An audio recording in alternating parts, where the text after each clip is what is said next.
بسم اللہ الرحمن الرحیم۔ درود و سلام ہو محمد والی محمد پر۔ السلام علیکم ناظرین، ایک مرتبہ پھر 20 کروڑ کے ساتھ ہم آپ کی خدمت میں حاضر ہیں، جس میں بھارت میں مسلمانوں پر ہو رہے مظالم کی ایک تصویر آپ کے سامنے پیش کرتے ہیں۔ آج 5 دسمبر ہے اور کل 6 دسمبر، جو پچھلے 30 سال سے بھارت میں مسلمانوں کے لیے ایک تاریخی دن ہے، جس کے بارے میں یہ کہنا مبالغہ نہیں ہوگا کہ جو کچھ آج بھارت میں ہو رہا ہے اس کی ابتدا اسی دن ہوئی تھی، جس پر خود RSS چیف موہن بھگوت نے کہا کہ ہم نے 30 سال کا سفر طے کر کے مسلمانوں پر غلبہ حاصل کیا ہے۔ تو ناظرین، چلتے ہیں آج کے رپورٹ کی جانب۔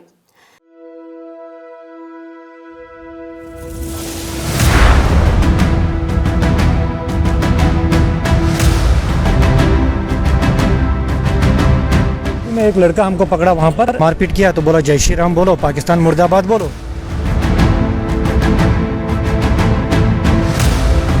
بھارت کو سو کا اولمبن کرنا پڑے گا، ہندو رہنا ہی پڑے گا۔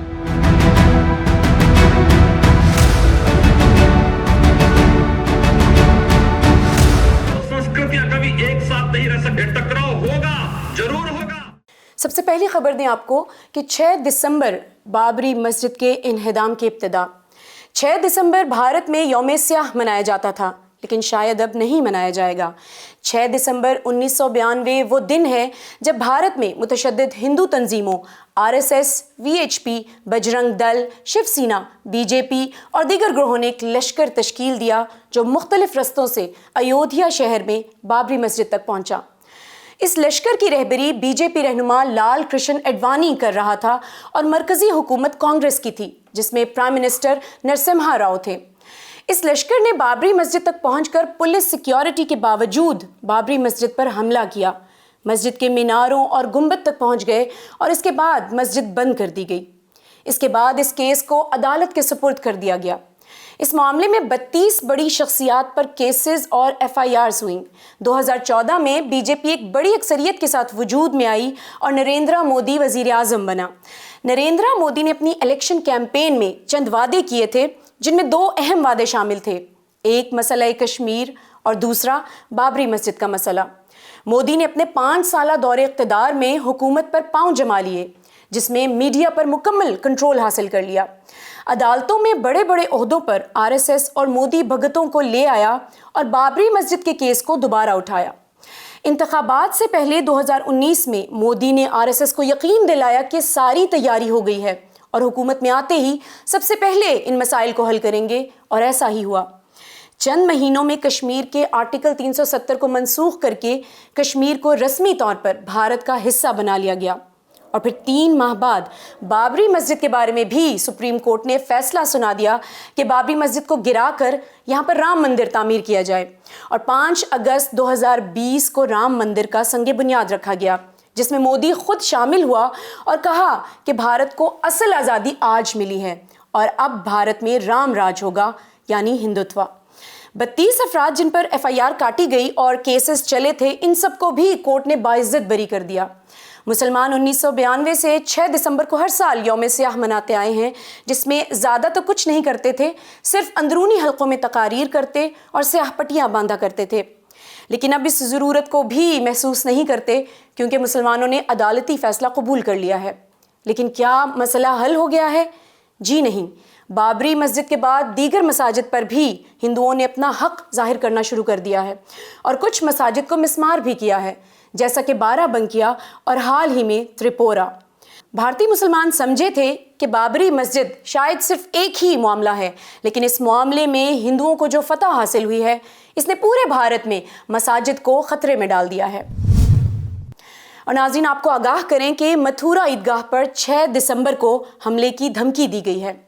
UP میں ہندوؤں کا مقدس شہر متھورا ہے، جس کے بارے میں ہندو معتقد ہیں کہ یہ بھگوان کرشنا کی جنم بھومی ہے۔ عدالت کی جانب سے بابری مسجد کی جگہ رام مندر بنانے کے فیصلے کے بعد متھورا کی مشہور عیدگاہ پر بھی متشدد ہندوؤں نے حق جتاتے ہوئے کئی درخواستیں دائر کی ہیں کہ عیدگاہ بھگوان کرشنا کی پیدائش گاہ ہے اور اسے مسمار کیا جائے۔ کورٹ میں یہ کیسز چل رہے ہیں اور عنقریب ہندوؤں کے حق میں یہ فیصلہ صادر بھی ہو جائے گا، لیکن اس سے پہلے متشدد ہندو گروہوں نے دھمکی دی ہے کہ وہ اس سال 6 دسمبر کو عیدگاہ کی طرف ریلی نکالیں گے اور وہاں پر بھگوان کرشنا کی مورتی رکھیں گے۔ اس پر متھورا میں صورتحال سنگین ہو گئی ہے اور حکومت نے دفعہ 144 نافذ کر دیا ہے، جس کے تحت 4 سے زیادہ افراد ایک جگہ پر جمع نہیں ہو سکتے۔ پولیس نے مسلمانوں کو اعتماد دلایا ہے کہ وہ ایسا نہیں ہونے دیں گے، اور شاید کچھ ہو بھی نہ، کیونکہ الیکشنز قریب ہیں۔ اس کے چند دنوں بعد ہی یو پی کے deputy chief minister Aditya Nath Yogi کے بعد کشور پرساد نے ٹویٹ کیا کہ ایودھیا اور کاشی میں مندر بنا رہے ہیں اور اب متھورا کی باری ہے۔ 6 دسمبر کو اس طرح کی دھمکیاں اگرچہ کچھ نہ بھی ہو، لیکن پھر بھی عدالت کے لیے ایک ماحول بن گیا ہے کہ عدالت جلد فیصلہ سنائے، اور سب جانتے ہیں کہ فیصلہ کیا ہوگا کہ عیدگاہ کو گرا کر کرشنا مندر بنایا جائے۔ جب deputy chief minister formal tweet میں یہ بات کر رہا ہے تو پھر پولیس کا مسلمانوں کو اطمینان دلانا صرف ایک ڈرامہ ہے۔ اس طرح وہ پس و پیش کر کے وہ کر گزرتے ہیں جو ان کو کرنا ہوتا ہے۔ بھارت میں مسلمانوں کا کوئی سہارا نہیں۔ بابری مسجد بی جے پی نے گرائی، لیکن کانگریس کے راجیو گاندھی اور نرسمہا راؤ نے آرزو ظاہر کی تھی کہ وہ بھی چاہتے ہیں کہ اس جگہ پر مندر بنے۔ اگر 6 دسمبر 1992 کو مسلمان بیدار ہو گئے ہوتے تو 30 سالوں میں بڑی طاقت بن سکتے تھے، لیکن نہ مسلمانوں نے اور نہ ہی مسلم رہبران نے مضبوطی اور پائیداری کا کوئی اقدام کیا، جس کے سنگین نتائج سب کے سامنے ہیں۔ اور ناظرین، نفرت جیت گئی، آرٹسٹ ہار گیا۔ منور فاروقی مستعفی۔ بھارت کے معروف کامیڈین گزشتہ چند ہفتوں سے بھارتی خبروں کی شہ سرخیوں میں ہیں، جن کے بارے میں ہم نے بھی ایک رپورٹ پیش کی تھی۔ ان پر الزام لگایا گیا ہے کہ انہوں نے ہندو دیوی دیوتاؤں کی توہین کی ہے۔ فاروقی، جو کہ حیدرآباد سے تعلق رکھتا ہے، کئی بھارتی ریاستوں میں بڑے پیمانے پر شوز کرتا ہے، لیکن کچھ عرصہ پہلے وی ایچ پی نے گجرات میں ان کے شوز کو کینسل کروایا، اور اس کے بعد فاروقی کے 12 شوز کینسل ہو گئے، جن میں سے ایک بھی شو فاروقی نہیں کر سکا۔ ان پر پہلے کیس بھی تھا، جس کے لیے 1 ماہ جیل بھی گئے، لیکن پھر ضمانت پر رہا ہو گئے، اور اب ان کو کوئی بھی کامیڈی شو نہیں کرنے دیا جا رہا۔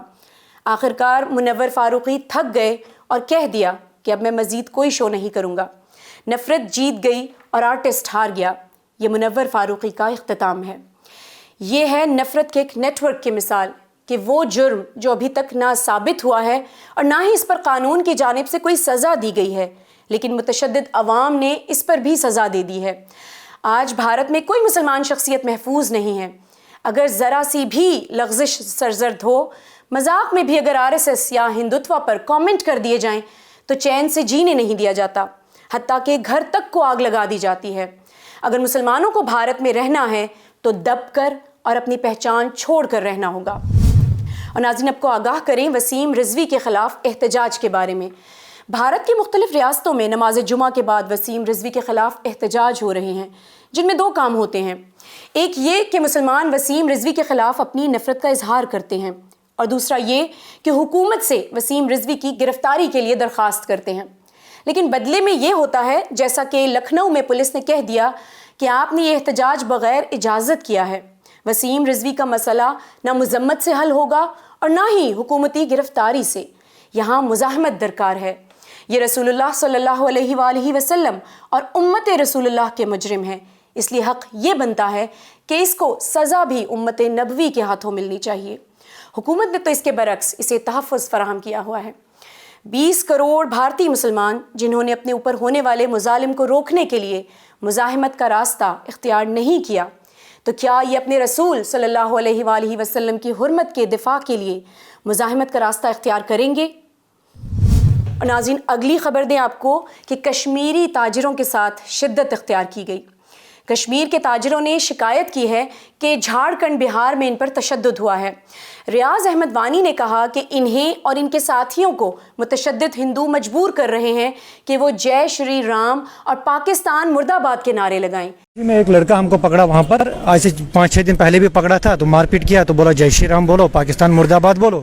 اکتوبر سے مارچ تک بھارت کی مختلف ریاستوں میں کشمیری تاجر گرم کپڑوں کی تجارت کی غرض سے جاتے ہیں، اور پچھلے چند سالوں سے ان پر تشدد ہو رہا ہے۔ بھارت میں کشمیریوں کو قبول نہیں کیا جاتا۔ جہاں مودی ایک طرف کہتا ہے کہ کشمیر بھارت کا حصہ ہے، لیکن کشمیری بھارت کا حصہ نہیں سمجھے جاتے۔ کشمیری کو کوئی کرائے پر گھر نہیں دیتا، اور نہ صرف ہندو بلکہ مسلمان بھی کشمیریوں کو اپنے ساتھ رکھنے پر گھبراتے ہیں کہ وہ دہشت گرد نہ نکلیں اور پولیس انہیں تنگ نہ کرے۔ یہ کشمیریوں کے ساتھ ایک بڑا ظلم ہے کہ 20 کروڑ مسلمان نہ صرف یہ کہ ان کی مدد نہیں کرتے بلکہ انہیں قبول کرنے سے بھی ڈرتے ہیں۔ آپ کو آگاہ کریں ایک بیان سے کہ بھارت کو ہندو بننا ہی پڑے گا۔ RSS کے چیف موہن بھگوت نے گوالیور میں ہونے والے اجلاس سے خطاب کرتے ہوئے کہا کہ بھارت میں ہندو کم ہو گئے ہیں اور ہندوتوا کا جذبہ بھی کم ہو رہا ہے۔ بھارت ہندو کے بغیر نہیں رہ سکتا اور ہندو بھارت کے بغیر نہیں رہ سکتے، اس لیے بھارت کو اکھنڈ یعنی متحد انٹرگریٹ بنانا ہے تو ہندو بننا ہوگا۔ موہن بھگوت ڈپلومیسی کی زبان استعمال کرتے ہوئے اس سے زیادہ واشگاف الفاظ میں نہیں کہہ سکتا کہ بھارت کی پہچان صرف ہندو ہی رہے گی۔ اب یہ متعدد قوموں کا ملک نہیں رہے گا، یعنی سیکولر نہیں ہوگا، صرف ایک مذہب ہوگا، ہندوتوا۔ ہندوؤں کے کم ہونے اور مذہبی رجحان کم ہونا ایک پیغام ہے کہ یہ مسلمانوں کی وجہ سے ہوا ہے، یعنی مسلمانوں کی آبادی کی رفتار ہندوؤں کی نسبت زیادہ ہے، اس لیے مسلمانوں کی آبادی کو روکنا ہوگا۔ کیونکہ بھگوت نے ہندوؤں سے تو نہیں کہنا کہ بچے زیادہ پیدا کریں، بھگوت نے یہ بھی کہا کہ جن خطوں میں بھارت کی مشکلات ہیں اس کی صرف ایک ہی وجہ ہے کہ وہ بھارت سے جدا ہونا چاہتے ہیں، یعنی کشمیر۔ انہوں نے اپنی ایک مسلمان پہچان بنائی ہے جسے RSS ختم کرنا چاہتا ہے۔ ناظرین، یہ بات ذہن نشین کر لیں کہ بھگوت ایک دن بھی چین سے نہیں بیٹھتا، مسلسل پورے ملک کے دوروں پر ہے، جس کا مطلب یہ ہے کہ جو یہ کہہ رہا ہے وہ سب عملی بھی ہوگا۔ ان کا ساتھ دیتے ہوئے آسام کے چیف منسٹر ہیمنت بسواس نے کہا ہے کہ مغل بادشاہ بابر کے آنے سے پہلے بھارت میں سارے ہندو تھے، یعنی بھارت میں کوئی مسلمان نہیں ہے، سب پہلے ہندو تھے اور انہیں دوبارہ ہندو بننا پڑے گا، جسے RSS بھی گھر واپسی کہتی ہے۔ اور ناظرین، آپ کو آگاہ کریں سابق گورنر عزیز قریشی کے بیان کے بارے میں، جن کے مطابق BJP مسلمانوں کی دشمن ہے۔ UP اور اتراکھنڈ کے سابق گورنر عزیز قریشی نے کھل کر مودی پر حملہ کیا اور کہا کہ مودی کو بھارت کا آئین یعنی سیکولرزم ہضم نہیں ہوتا اور وہ اسے بدلنا چاہتا ہے۔ اگر ملک کو بچانا ہے تو آئین کو بچانا ہوگا اور BJP کو شکست دینا ہوگی۔ اگر دوبارہ مودی کی حکومت بنی تو 2024 میں بھارت میں کچھ نہیں بچے گا، سارا ملک بک جائے گا اور ہمیں اس ملک کو BJP سے بچانا ہوگا، اور وہ تب ہوگا جب تمام حزب مخالف جمع ہو کر الیکشن میں BJP کو شکست دیں گے۔ قریشی کا کہنا ہے کہ BJP مسلمانوں کی سب سے بڑی دشمن ہے، حالانکہ مسلمانوں نے بھارت کی آزادی میں کلیدی کردار ادا کیا تھا اور انگریزوں کے خلاف پہلی آواز مدرسوں سے بلند ہوئی تھی، اور آج BJP کہہ رہی ہے کہ مدرسوں میں دہشت گردی سکھائی جاتی ہے۔ چند مسلمان جو BJP کے ساتھ مل گئے ہیں، BJP ان کے ساتھ دھوکہ کر رہی ہے اور BJP میڈیا مالکان کو خریدنے کا بھی کام کر رہی ہے۔ قریشی صاحب نے اسد الدین اویسی صاحب کو بھی نہیں چھوڑا اور کہہ دیا کہ یہ بھی مسلمانوں کے دشمن ہیں اور BJP کے لیے ہی کام کر رہے ہیں، کیونکہ ان کی پارٹی مسلمانوں کے ووٹ توڑ دیتی ہے، جس سے BJP الیکشنز میں کامیاب ہو جاتی ہے۔ قریشی صاحب نے بات تو درست کی ہے کہ BJP نہ صرف مسلمانوں کو بلکہ پورے بھارت کو نابود کر دے گی، لیکن جو راستہ انہوں نے بتایا کہ سب مل کر BJP کو الیکشنز میں شکست دیں، تو BJP کا مسئلہ سیاسی نہیں ہے بلکہ اصل مسئلہ RSS ہے، جو ہندو نظریاتی تنظیم ہے، جس نے مسلمانوں سے نفرت جو سیاسی میدان میں استعمال ہوتی ہے اسے عوامی کر دیا ہے۔ اب BJP حکومت میں آئے یا نہ آئے، مسلمانوں کے خلاف نفرت تو موجود ہے اور وہ بڑھتی رہے گی۔ تو کیا جمہوری راستے سے مسلمانوں کو واقعی نجات مل سکتی ہے؟ اور ناظرین، آکسفورڈ یونیورسٹی کے اسٹوڈنٹس نے کشمیر کے معاملے پر احتجاج کیا۔ برطانیہ کی آکسفورڈ یونیورسٹی کے طلباء نے کشمیر میں ہونے والے مظالم اور ہیومن رائٹس ایکٹیوسٹ خرم پرویز کی گرفتاری کے خلاف احتجاج کیا۔ ان سٹوڈنٹس نے رام باغ انکاؤنٹر، جو ایک ہفتہ پہلے ہوا تھا، جسے بھارتی فورسز نے دہشت گردوں کا انکاؤنٹر کہا تھا، اس کو بھی واضح کیا کہ اس میں 6 بے گناہ کشمیری انسانی ڈھال بنا کر قتل کیے گئے۔ اسٹوڈنٹس نے عالمی کمیونٹی سے مطالبہ کیا ہے کہ بھارت پر پریشر ڈالا جائے تاکہ کشمیر میں ہونے والے مظالم کو روکا جا سکے۔ بہت افسوس کے ساتھ کہنا پڑتا ہے کہ آکسفورڈ یونیورسٹی کے اسٹوڈنٹس کے دلوں میں بھی ان مظالم پر رحم پیدا ہو گیا اور وہ بھی غضبناک ہو گئے، لیکن 70 سال سے بھارت میں موجود 20 کروڑ مسلمان، علماء، دانشمند کسی کو بھی کشمیریوں کے درد میں شامل ہونے کی حس تک بیدار نہیں ہوتی۔ اور آپ کو بتاتے چلیں کہ آرٹیکل 370 کے عنوان سے کرکٹ لیگ کا آغاز کیا جا رہا ہے۔ بھارت کے متشدد ہوم منسٹر امت شاہ نے حال ہی میں گجرات میں ہونے والی BJP پارٹی میٹنگ میں ایک تجویز دی ہے۔ کہ نوجوانوں کو کشش کرنے کے لیے مختلف لیگز اور ٹورنامنٹس رکھے جائیں جس میں کبڈی اور کرکٹ شامل ہوں گے۔ ان لیگ کے ناموں سے آگے 370 لگایا جائے گا۔ اس پر کام بھی شروع ہو گیا ہے اور GLPL 370 کرکٹ لیگ کی تیاریاں بھی شروع ہو گئی ہیں۔ ناظرین، بھارت نے آرٹیکل 370 منسوخ کر دیا تھا جس نے کشمیریوں سے ان کی محدود آزادی بھی چھین لی تھی، اور امت شاہ نے BJP کی کامیابی کا سہرا بھی اپنے سر باندھا تھا، اور اب لوگوں کو یاد دلانے کے لیے کرکٹ ٹورنامنٹ کا نام آرٹیکل 370 رکھ رہے ہیں کہ لوگ دیکھیں کہ BJP نے مسئلہ کشمیر حل کر دیا ہے۔ یہ کشمیریوں کی توہین ہے کہ ایک طرف ان کا حق مارا گیا ہے اور دوسری طرف اس کا مذاق بھی اڑایا جا رہا ہے۔ اور آپ کو خبر دیں کہ بھارت نے UN ہیومن رائٹس کو بھی نہیں بخشا۔ UN ہیومن رائٹس نے کشمیر میں ہونے والے مظالم پر بھارت کو مسلسل تنبیہ کی ہے اور رپورٹس بھیجی ہیں۔ حال ہی میں جاری ہونے والی رپورٹ میں UN ہیومن رائٹس نے بھارت میں شہریوں پر ہونے والے مظالم کے لیے بھارت کو احتیاط کی بات کی ہے۔ اس پر بھارت نے UN ہیومن رائٹس کو جواب دیا ہے کہ بھارت پر یہ الزامات بے بنیاد اور بلا تفتیش ہیں۔ کشمیر میں جو کچھ ہو رہا ہے وہ اس لیے ہو رہا ہے کیونکہ پڑوسی ملک یعنی پاکستان سے امنیت کا خطرہ ہے اور اپنے شہری حقوق کے دفاع میں بھارت سب کچھ کر رہا ہے۔ یہ کشمیر میں کون سے بھارتی شہری ہیں جس کے لیے بھارت کشمیر میں ہر روز ظلم کر رہا ہے اور کشمیریوں کو حراست میں لے رہا ہے؟ اقوام متحدہ بھی ایسا لگ رہا ہے کہ بین الاقوامی مسلم کمیونٹی کو دھوکہ دے رہا ہے کہ وہ بھارت پر نظر رکھے ہوئے ہے، لیکن جب بھارت UN کو اس طرح سے جواب دے رہا ہے اس کا مطلب واضح ہے کہ بھارت یہ مظالم نہیں روکے گا کیونکہ اسے کسی کی بھی پرواہ نہیں ہے۔ اور ناظرین، آپ کو بتاتے چلیں کشمیری بچوں کی فروخت کے بارے میں۔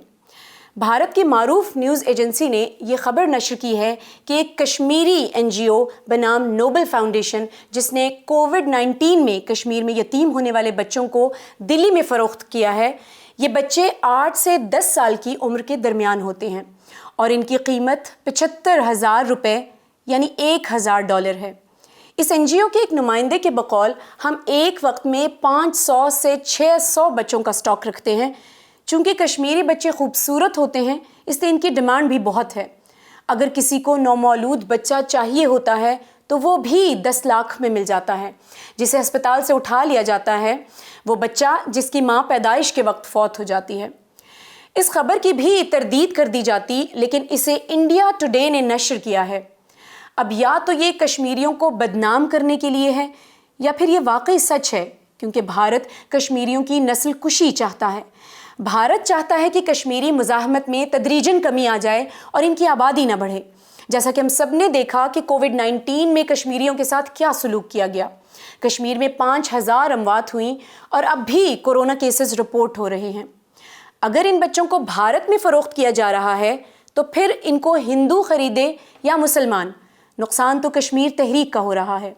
اور جس طرح اس کو ایک ریکٹ بنا کر پیش کیا گیا ہے تو یہ بھی عین ممکن ہے کہ بھارتی حکومت ان بچوں کی سرپرستی خود لے لے، جس طرح اکثر مغربی ممالک میں ہوتا ہے۔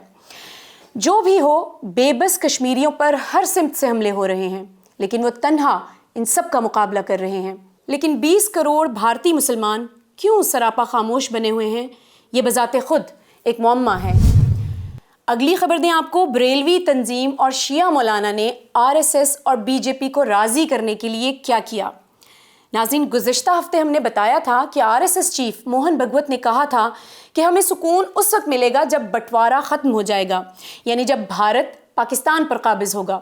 اب سونے پر سہاگا یہ ہوا ہے کہ بریلوی تنظیم، آل انڈیا تنظیم علماء اسلام کے جنرل سیکریٹری شہاب الدین رضوی نے کہا ہے کہ وہ بھارت کو ایک کرنے اور تقسیم سے پہلے کی بھارتی زمین کو لوٹانے کی تحریک چلائیں گے۔ شہاب الدین رضوی صاحب نے کہا ہے کہ ہمارا ارادہ ہے کہ بھارت کو اکھنڈ یعنی متحد بھارت بنائیں، جس کے لیے پاکستان اور بنگلہ دیش کو دوبارہ بھارت کا حصہ بننا ہوگا۔ اب RSS اور مودی کو راضی کرنے کی دوڑ میں لکھنؤ کے مولانا حبیب حیدر بھی کود پڑے اور جیور اتر پردیش کے اجلاس میں سٹیج پر آ کر کہا کہ ہمارے آباء و اجداد بابر، اورنگزیب اور خلجی نہیں بلکہ بھگوان شری رام تھے، جس پر ہندوؤں نے خوب تالیاں بجائیں۔ اور پھر مولانا نے کہہ دیا کہ صرف BJP ہی ہے جس نے مسلمانوں کو ترقی دی ہے اور ان کی حکومت میں کوئی ہندو مسلمان دنگے نہیں ہوئے، جبکہ دوسری حکومتوں میں 300 دنگے ہوئے۔ مولانا صاحب شاید بھول گئے کہ تاریخ کا سب سے وحشتناک دنگا جس نے بربریت کی حدوں کو توڑ دیا تھا وہ 2002 میں گجرات میں مودی اور بی جے پی کی حکومت میں ہی ہوا تھا۔ یہ بھی بتاتے چلیں کہ مولانا حبیب حیدر لکھنؤ کا رہائشی ہے جو اکثر سیاستدانوں کے ساتھ دیکھے جاتے ہیں، اور شیعہ کے قائد مولانا قلب جواد کے ساتھ بھی ان کو اکثر دیکھا جاتا ہے۔ ایک طرف ہندو مسلمانوں کا وجود مٹانا چاہتے ہیں، لیکن دوسری طرف صرف ہندوؤں کو RSS کو راضی کرنے کے لیے مسلمان لیڈران پاکستان مٹانے کی بات کرتے ہیں، اور ساتھ ہی ہندو بھگوانوں کو بھی قبول کرنے کا شرک کرتے ہیں۔ ان کو پتہ ہے کہ پاکستان کو بھارت سے ایک کرنے کی بات سے RSS اور ہندوؤں کو سکون ملتا ہے، اور ساتھ بھگوان رام کو قبول کرنے سے یہ سمجھ رہے ہیں کہ شاید متشدد ہندو ان کی جان بخش دیں۔ یہ وہ طائر دام ہیں جنہوں نے پنجرے کو ہی اپنا مقدر بنا لیا ہے۔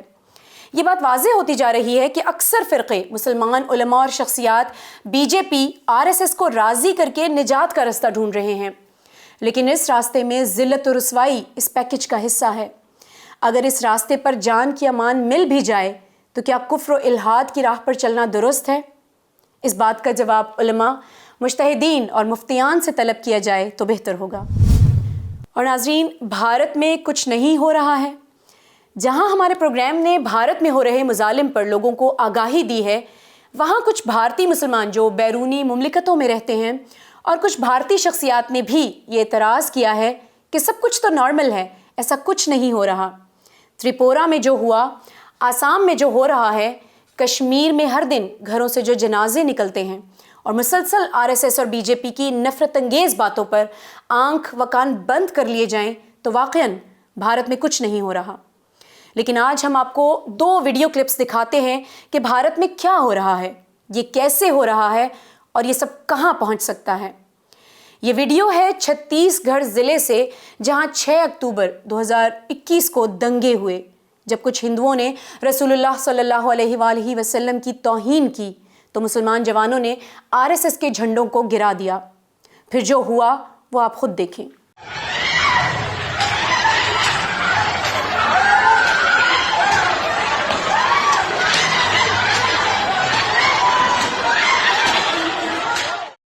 بروہ ساگر میں آج سے 3 دن پہلے سے اتنی لڑائیاں ہو رہی ہیں ہندو مسلمان کے بیچ، اور میں مسلمان، ہم لوگوں مسلمانوں کو سب لوگ مار رہے ہیں۔ میرے بھائی کو بہت مارا سب لوگوں نے، بہو بیٹیوں کو پریشان کر رہے ہیں۔ پولیس پرشاسن کچھ نہیں کر رہی ہے، وہ ہندوؤں کو ساتھ دے رہی ہے، اور ہندو لوگ روز رات کو ہمارے گھروں میں گھستے ہیں، ہمارے بھائیوں کو مارتے ہیں۔ اور آپ کو آگاہ کریں کہ ہر اقلیت کو ہندو ہونا ہے۔ 300 چرچز پر حملے۔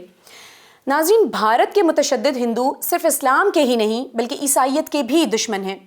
امریکہ کے معروف انٹرنیشنل کرسچن کنسرن ادارے کے مطابق حال ہی میں 300 عیسائی چرچوں اور عبادت گاہوں پر متشدد ہندوؤں نے حملے کیے، اور یہ بھارت کی 21 ریاستوں میں ہوئے، جس میں کرناٹکا سر فہرست ہے۔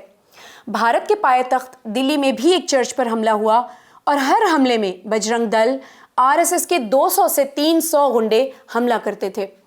اس رپورٹ کے بعد انٹرنیشنل رائٹس کمیشن نے بھی امریکہ سے مطالبہ کیا کہ بھارت کو ایسے ممالک کی فہرست میں شامل کیا جائے جہاں مذہبی آزادی حاصل نہیں ہے۔ متشدد ہندوؤں نے کہا کہ بھارت کا مذہب صرف ہندو ہے، اور کسی بھی طرح سے بیرونی ممالک سے آئے ہوئے ادیان قابل قبول نہیں ہیں۔ عیسائیت پر یہ الزام ہے کہ مشنری پادریوں نے بڑی مقدار میں پیسہ دے کر پسماندہ ہندوؤں کو عیسائی بنایا ہے، اور عیسائی ہندوؤں کے لیے بدشگون ہے، اس لیے ان کا وجود قابل قبول نہیں ہے۔ اگر مسلمان حکومت اسلامی کی بات کریں یا ایک ملک ایران میں حکومت اسلامی قائم ہو جائے تو یہ ساری دنیا کے لیے قابل قبول نہیں ہے، لیکن بھارت میں ہندو حکومت قائم ہونے جا رہی ہے جہاں کسی اور مذہب کو کسی بھی صورت میں قبول نہیں کیا جائے گا، اور یہ ہر ایک کو قبول ہے۔ یہ ہے عالمی منافقت اور دوہرا معیار۔ اور ناظرین، آپ کو آگاہ کرتے چلیں استاد سید جواد نقوی کے بیان کے بارے میں، جنہوں نے کہا کہ وسیم رضوی کی جرأت کا سبب بھارتی علماء کی خاموشی ہے۔ 4 دسمبر کی خطبہ جمعہ میں لاہور کی معروف مسجد بیت العتیق کے مرکزی جمعہ نماز کے امام اور جامعہ عروۃ الوثقیٰ کے چیئرمین نے بھارت میں ہونے والے مظالم پر افسوس کا اظہار کیا، اور کہا کہ جو آسام اور کشمیر میں ہوا اس نے امریکہ میں بھی ہلچل مچائی، لیکن امریکی حکومت اس پر خاموش ہے۔ قرآن میں تحریف کے عنوان پر گفتگو کرتے ہوئے کہا کہ وسیم رضوی میں اتنی جرت آ گئی کہ اس نے قرآن میں تحریف کی اور 26 آیات کو نکالا اور پھر رسول اللہ صلی اللہ علیہ وآلہ وسلم کی اہانت کی۔ اس طرح کی اہانت کا سبب بھارت کے علماء کی خاموشی ہے، اور آج بھی وسیم رضوی کی اس حرکت پر علماء خاموش ہیں، یعنی اس صرف مذمت کے سوا کوئی مزاحمتی حرکت نہیں۔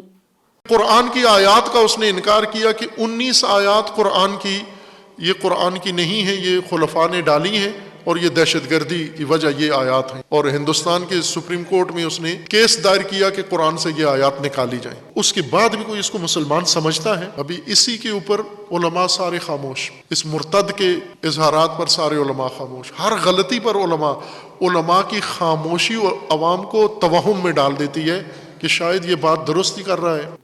ناظرین، یہ تھی ہماری اس ہفتے کی رپورٹ۔ ظلم بہت زیادہ ہے اور بڑھتا ہی جا رہا ہے، اس لیے خبریں مزید اور بھی ہیں جسے ہم نے وقت کی کمی کے باعث محدود رکھا ہے۔ ہماری بھارت کے مسلمانوں سے یہ درخواست ہے کہ اگر کسی ظلم یا شدت کی تصدیقی واقعات کی رپورٹ آپ کے پاس ہے تو ہمیں ضرور بھیجیں۔ ہم کم از کم اتنا کر سکتے ہیں کہ ظلم و ستم کی داستان کو جہانی کر دیں۔ ہم سب کا یہ فریضہ ہے کہ نہ صرف مسلمان بلکہ انسانیت پر ہونے والے ظلم کے بارے میں آگاہ رہیں اور آگاہ کریں۔ دیکھتے رہیے پروگرام 20 کروڑ۔ اجازت دیجیے، اللہ حافظ۔